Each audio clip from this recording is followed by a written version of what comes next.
Well, right. It is Friday, May 17th, just almost 2 o'clock here, East Coast time. And as you can see, had a little bit of trouble today on my PA account. Took a loss, actually trading it on my usual BS system on a tick chart, and lost more than I was planning or thinking I would, $2,096. Um, uh, Made a little bit of a mistake on that trade. So when I show the trade, I'll get into it and show it. But the trade itself didn't didn't break any of my rules. It actually fit all the criteria. I usually have to take trades on my tick charts with my BS system. And for anyone that hasn't watched me before, typically I look for tick charts and tick charts where every second entry is working for my profit target. And those are the charts that I trade with. And today just managed to get the first loss on the chart of the day. And unfortunately, that was the trade I took on my P account. So the trade itself wasn't bad, but I tried to add a contract when it went against me and I made a mistake. And I'll get into that in just a little bit. But otherwise, I was happy with my trading. Took a trade on one trade on each of my evaluations, made 670 on one and 324 on the other. And as we can see here, about 2/3 of the way there to pass that one, and same with this one. So just trying to pass them quicker. You can see I've traded them for 3 trading days. It had been taking me, 12 to 15 trading days to pass, taking me a month, sometimes 2 months or 3 months to pass an evaluation. So I'm trying to speed up that process in the way I'm trading, and basically going for bigger profits per trade.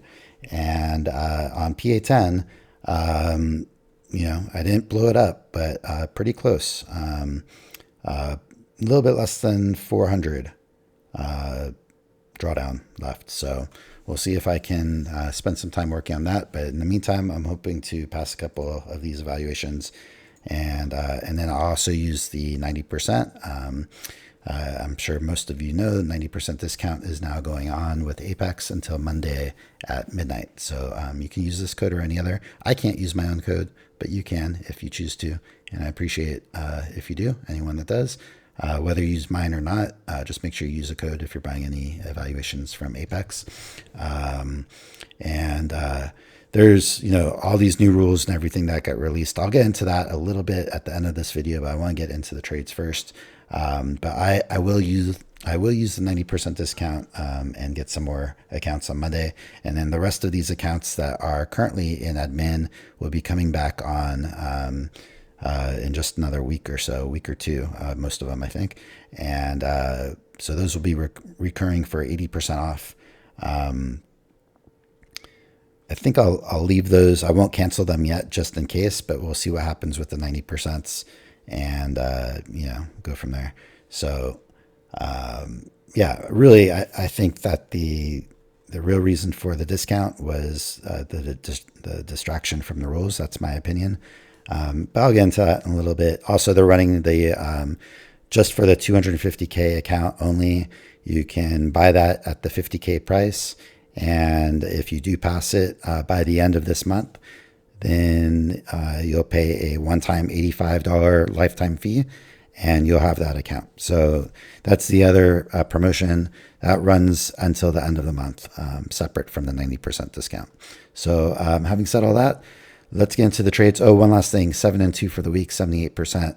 I did miss the last 2 days. I took a little day trip with my family on Wednesday, and then we got back late that night. And I just wasn't able to get up in the next morning to trade.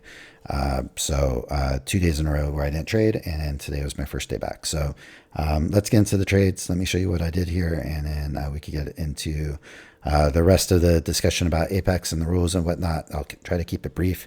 It's been covered by a lot of other YouTubers already, and so I'll just give my opinion on it, and then look forward to the weekend from there. So here we go. All right, so this chart that we're looking at here is the 1 minute chart. And most of my trading was on the 1 minute chart today. So coming into the open, there was a big move down. Let me clear my throat real quick.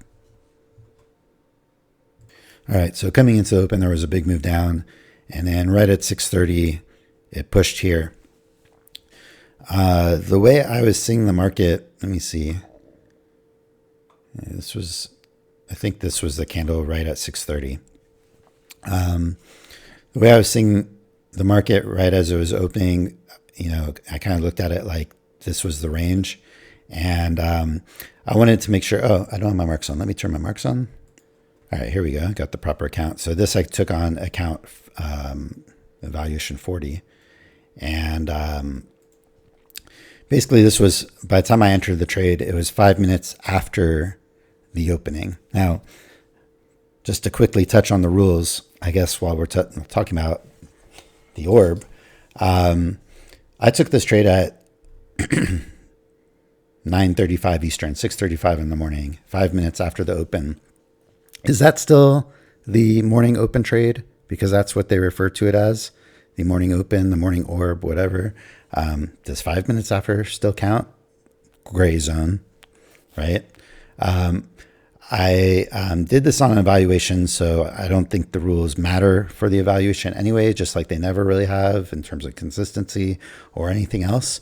But if this was on a PA, they're just saying they don't want you to OCO on both sides, and they want you to choose a side, and then they don't want you to be not using a stop. They want you to use a stop, and they want you to not be risking your entire account on the trade, your entire drawdown. So that's the rule here. What it sounds like to me is like this is an Alpine rule, Alpine inspired rule, and they're trying to block him from doing what he's been doing and trying to block people from jumping on the bandwagon and learning from him and trading the way he's been trading. Just my opinion, but it's clearly designed for him and for Velocity and whoever else trades it. But basically the rule is you can't set a limit on both sides with OCO, and you can't not have a stop, and you can't have a stop so far out that you're risking your entire account if you have your full drawdown. That's the rules. So in any case, it doesn't matter. This was on evaluation. I entered it. Somehow my ATM didn't get set right, so there was no stop and no profit target when I entered this trade on the chart. And so when it went about as far as it did, I saw it was having a little trouble pushing through, and I didn't like that I didn't have an ATM for my 22 tick scalp. So I just manually closed it and took 16 ticks. This was on 10 contracts. So I made 670 on the trade. And moving on, my second trade was on a tick chart. And this trade I don't feel bad about. Basically, we had a new low, a first entry, a second entry. It was right off of the opening price as well as the previous day close. If you can see this dashed blue line, and the trade fit my rules. It was an objective trade. Usually this will work for my scalp target. I'm just going for anywhere between 11, 16 ticks. And unfortunately, it went against me. There is a rule, a price action rule, that if my entry bar gets engulfed, then I can move it to the previous swing. And because it was so close together, I actually moved it above the swing. So that's part of the system. It's a rule. And shouldn't be any issue as far as being on a PA account.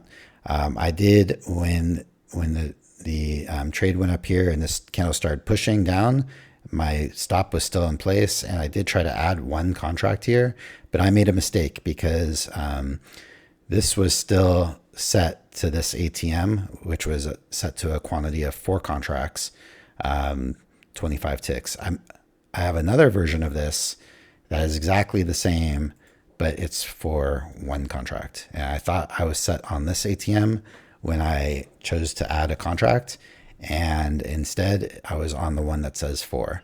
So another area, what happens if you make a mistake at Apex? My original trade I was in for 3 contracts. They said you can DCA, from Daryl himself, you can DCA for up to the number of contracts of your original position. So technically I could have added 3 contracts here. I only wanted to add 1, which I can definitely do according to Daryl, but I added 4 by mistake. Now, if this trade went and worked out and I ended up getting a winning trade, am I going to be disqualified for a payout because I chose the wrong ATM by a mistake? What you going to do, Apex? I got to, is it a black and white rule? I do record all my trades, so I would be able to point to saying like, hey, I said it in the middle of the trade that it was a mistake. I didn't mean to do 4 contracts. But anyway, you can still DCA. He said you could do it one time up to the amount of contracts that you have in your original position. And so my plan was to add 1 contract. And so what if I added 1 and then I added another one and I added another one until it eventually worked? It still would have been less than my original 3 contracts, or equal to my original 3 contracts. So that technically shouldn't be breaking the rule either.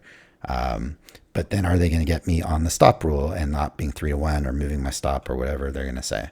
So more to come about my thoughts about the Apex rules, but that was trade number 2. I don't feel bad about it. I took the trade. It fit my rules. The only thing, if I was going to add some subjectivity to it, I could have said, well, it looks like we're in some sort of range, whether I put it at the top here or put it here. I could argue that this was in the middle of the range, and so we just came from a double bottom off the bottom of the range. So not the best place to be looking for a short in that context, no matter where you put the top at. So considering that, if I had that picture in mind, maybe I could have skipped this trade. But according to my rules from my BS system, this is a trade that I take 10 out of 10 times. So it just didn't work. And then the loss, losing 2,096 on it, I really should have only lost about 1,000 or 1,100 or so. And even adding the 1 contract, maybe I would have lost 1,300 or 1,400. So the fact that I added 3 extra contracts I didn't mean to add is what made it be as much as it was. That part of it was just human error, user error, mistake. And, those things are going to happen. And that's what it was. I certainly didn't mean to add four contracts. I only meant to add 1 contract. So that was on me. And then back to the 1-minute chart. I like this trade. And I'm liking trading on the 1-minute chart, and it may become more and more what I lean into for my trading. But had a really strong leg up, and we had a first entry, second entry above this bar. Not a good signal bar, but I don't care about signal bars anymore. But I did expect the retest of the high, and so I just wanted to be. Let me turn on the marker for this trade. Actually, going back, it just made me realize I didn't have the marker on for trade number 2. So let me show that real quick. All right, so here we go. This was on my PA account, as you can see here. And so I entered right below here, engulfing. It only went 7 or 8 ticks in my favor before it turned away. I was looking for 11 to 16 or more. And so it went the other way. Here's where I added a contract. And then here's where I got taken out above the swing. So there was some momentum pushing down, so I thought maybe I can scalp out 1 here and kind of get out around here. Didn't work out, and then took my loss. So now moving on to the 1-minute chart. Let me change my account again.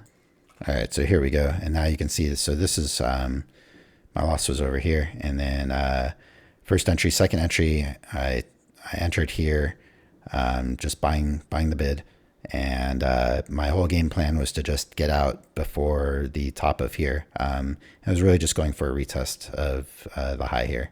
So that was the play. I got 17 ticks on that play, and had a tight stop, and would have been all good for the new rules. So 2-1 for the day, 17 ticks. That got me $324. I think I did that on 3 contracts, if I remember correctly. And so that was my trading for today. So let me set this up real quick here.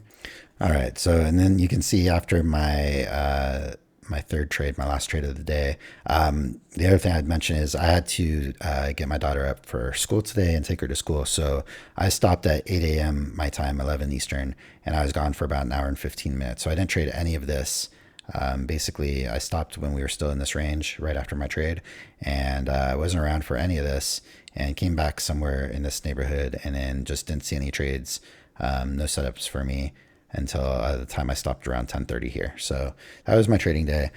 So just to touch on the Apex rules, clearly, they should have just come out and said these are the Alpine rules, right? They're clearly designed and they meticulously created rules based on the Alpine effect. And it is what it is, so they might as well just be honest about that. They don't say it, but it's clear in the way they wrote the rules that's who they're looking at. Probably a little bit trades by Matt too, because he didn't use a stop. He just used mental stop, from what I understand. And, probably velocity because he was trading the orb, and probably Patrick Whelan because he's just, blowing accounts, like cycling through them and not using stops as well, I think. So, that part of it, they might as well just be honest about it. The sale is clearly not because of $170 million in payouts. They're trying to define and limit who they pay out now. So the reality is, the way I see it, my opinion, this sale was to take the edge off of the new rules, a distraction, make people not feel quite as bad about Apex because they're offering a really cool discount, 90% off, and a really cool discount on the 250K account. And so that was their way of saying hey, we're sorry, we're changing the rules, but we're giving you this really cool thing at the same time. So we hope you don't hate us, and we hope you continue buying accounts, and don't be mad. That's really honestly the way I see how that went down. I wasn't here for it when it was happening. We're getting quite a sell-off over here, I'm just noticing. But that's the reality. I mean, let's just call a spade, right? Let's not kid ourselves. They absolutely took matters in their own hands and decided we got to do something about the fact that Alpine is blowing up on YouTube, and a lot of people are trying to emulate what he's doing, and we need to put a kibosh on it now before everybody's getting $240,000 in 6 months, right? So that's the reality. Now, do the rules really change anything? I don't really think that they do necessarily. If you look at the way they wrote the rules, I talked about it already. The opening New York Open trade, morning open, the orb, whatever you want to call it. All they're saying is you can't do an OCO with a limit order on both sides. Okay. Gray area all over that. You can still do the orb. You just have to choose a side. And so, there's nothing stopping anyone. You're totally able to play whichever side is closest the way you would do it anyway. And if it doesn't trigger on the closest side and it looks like it's going to trigger on the other side, you could cancel your order and you can do it on the other side. That's what they're saying. Choose a direction. So no problem there. You just can't, you have to have a stop, and it has to be a reasonable stop. You can't have a $2,500 drawdown stop if you're only looking to make 22 ticks, right? So it has to be in the neighborhood of 3-to-1, probably 4-to-1 is fine, probably even 5-to-1 might be fine. So I don't think that's really a big deal. The using a stop in general, I always use a stop anyways. It doesn't really affect me. Who cares? And, it's not a big deal to put a stop on the chart no matter how you trade. So not a big deal there. And, what else? The burning accounts. I mean, I've not gotten a payout yet, and I'm burning accounts. So I'm sure they're very happy with the way I'm burning accounts, and having more accounts ready to go, trying to work on other evaluations at the same time. Clearly is not going to affect me. They're happy to take my money, right? So I don't think that's a problem.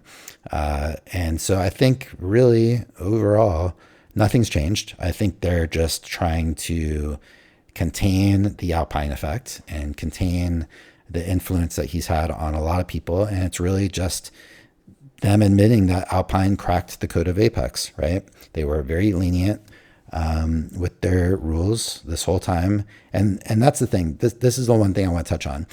Apex has been known to be lenient with their rules. Their whole thing was about hey, come to Apex.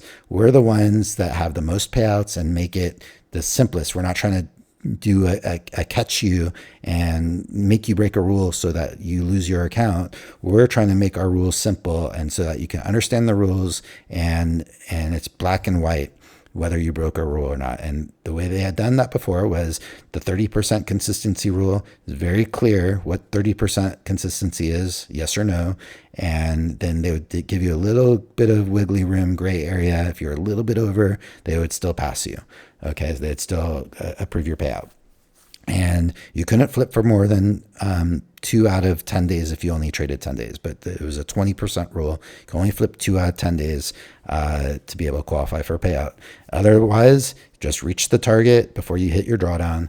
And those were the rules. They never said anything about a stop. I've never seen anything about a stop rule before. So to me, that is a new rule. They claim that all the rules were always there, but the stop rule is a new rule, and they gave the example of a 3-to-1 risk reward. So to me, that's just an example. It doesn't have to be 3-to-1. I think it probably could still be 4-to-1, could be 5-to-1.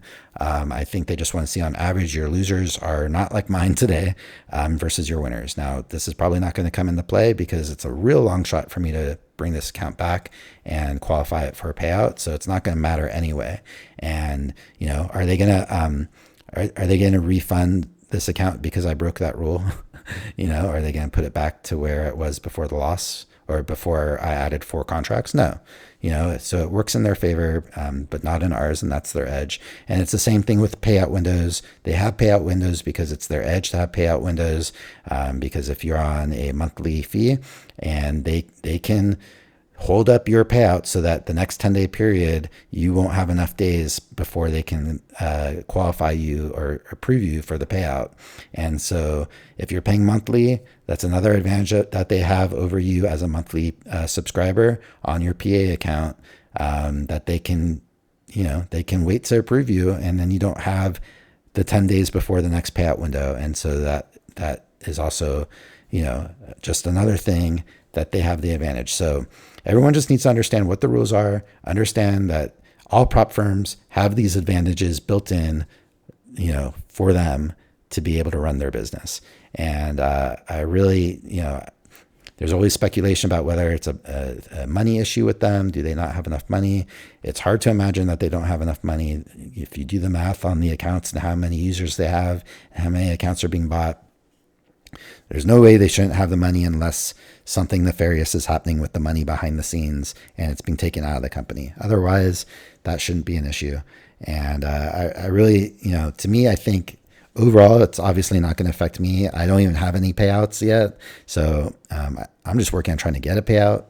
And so I'm not too worried about it. But, I will be watching. There's payout window now. There's payout windows to come. And so let's see what happens. Let's see how many people are showing up on the Discords and Facebook and YouTube and Twitter and showing that they're getting denied in much the same way that we've been seeing my funded futures denying people. Because to me, this is like a sign of is Apex moving towards a company like my funded futures? Because that's what it feels like. They've had a culture where Apex has been loose about their rules, and it's been like, hey, as long as you're trading in the spirit of what we're asking you to do, then you're going to get your payout. Don't worry about it. But then you have a company like My Funded Futures, and they're not like that. They are meticulous about their rules, and they look for reasons to not give you a payout. And it's been documented well time and time again.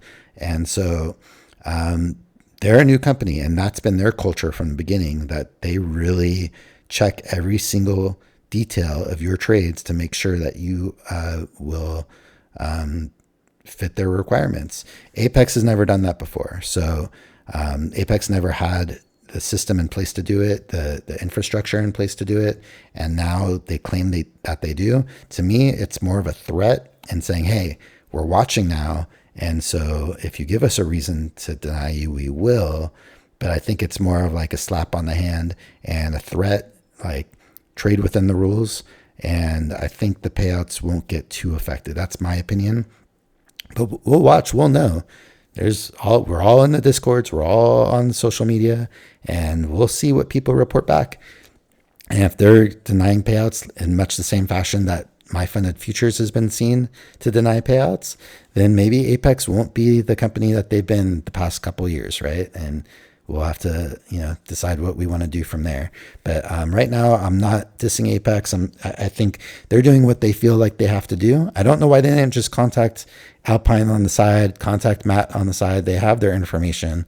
They could contact them, reach out, and be like, "Hey, we need you guys to chill out. You've got a big platform on YouTube, and you're really just being too intrusive or obstructive, or causing too big of a problem for us in terms of people emulating what you're doing, and it's causing us issues."